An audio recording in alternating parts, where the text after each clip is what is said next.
Let's come to grammar now.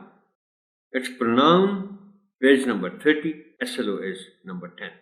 First of all, tell the students what pronoun is.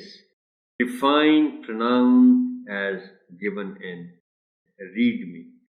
A pronoun is a word that takes the place of a noun. For example, Ali is reading a book. We can write it as he.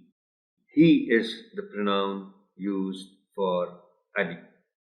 अच्छा, अब आप बच्चों को ये भी बताएंगे कि pronoun का इस्तेमाल जरूरी क्यों है। बल्कि जरूरी शायद लफ्ज इसके लिए मुनासिब नहीं है, नागुज़ीर क्यों है, अनअवॉइडेबल क्यों है, इसके बगैर हम गुजारा कर ही नहीं सकते। We have to use pronouns in our writing and speech.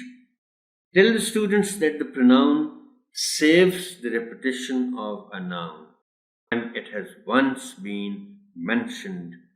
For example, ये मैंने आपके लिए दो खाने बना दिए और एक है विदाउट प्रोनाउन और दूसरे खाने में सेंटेंस है विद प्रोनाउन। आप बच्चों को ये बताएंगे कि देखो बच्चों, आप एक बच्चे का जिक्र कर रहे हैं, फर्ज करें 3 सेंटेंसेस में, और अगर अब उसके लिए प्रोनाउन है, बच्चे का नाम है अली और उसका प्रोनाउन अली के लिए जो इस्तेमाल हम करेंगे वो है ही। अगर हम प्रोनाउन इस्तेमाल नहीं करते तो फिर हमें बार बार लफ्ज अली इस्तेमाल करना पड़ेगा।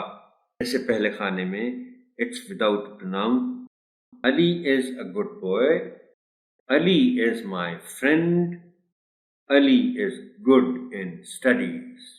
देखिए 3 सेंटेंस, तीनों में अली का लफ्ज इस्तेमाल हुआ है। आप बच्चों को ये बताएं कि ये बुरा लगता है कि हम बार बार एक नाम इस्तेमाल कर रहे हैं हर सेंटेंस में। अब इसका मुतबादिल क्या है? ये नाम हम एक दफा कर लें पहले सेंटेंस में। अब देखिए अगले खाने में with pronoun, Ali is a good boy, he is my friend, he is good in studies.